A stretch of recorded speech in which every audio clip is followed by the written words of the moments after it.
Let's see how to create green marble background paper in Microsoft Word. First off, we want to open Microsoft Word.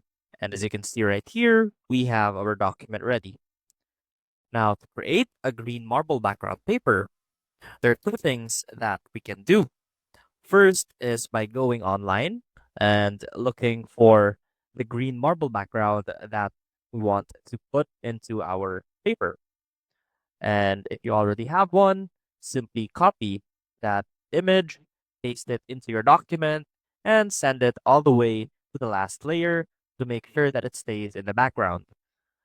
Now, a faster way to do this is by using Microsoft Word's preset background. So to access that, first click on the Design tab. From here, click on Page Color. Now click on Fill Effects.